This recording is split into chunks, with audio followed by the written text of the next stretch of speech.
Fala, meus queridos, tudo tranquilo? Bom, galera, antes da gente começar a aprender HTML, a primeira coisa que vocês têm que fazer é escolher um editor de código da preferência de vocês. Então eu vou dar alguns exemplos aqui. Bom, então temos aqui o Notepad++, temos aqui o Atom, chamem de como suas bocas conseguirem pronunciar. Temos aqui o Sublime Text, um dos mais famosos, que eu já cheguei a utilizar bastante. O Dreamweaver, da Adobe. Temos o PHP Storm, que é da JetBrains. Temos aqui o Brackets.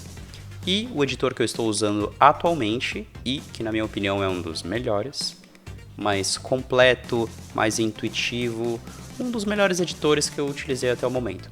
Claro, vocês podem ter uma opinião diferente da minha. Tem vários editores de código no mercado e vocês têm toda a liberdade aí da internet de pesquisarem e utilizarem o que vocês quiserem. Lembrando que nem todos eles são gratuitos, certo? Sim, realmente tem alguns editores que são pagos, mesmo tendo uma vasta gama de opções gratuitas na internet. Bom, eu tenho certeza que eu estou esquecendo de outros editores de código. A questão é que eles não mudam tanto assim de um para o outro. Cada um tem as suas funcionalidades, as suas características específicas. A questão é o quanto ele está te ajudando, o quanto você conseguiu se adaptar, se ele está tornando o seu trabalho rápido, porque, na verdade, pequenos detalhes fazem grande diferença.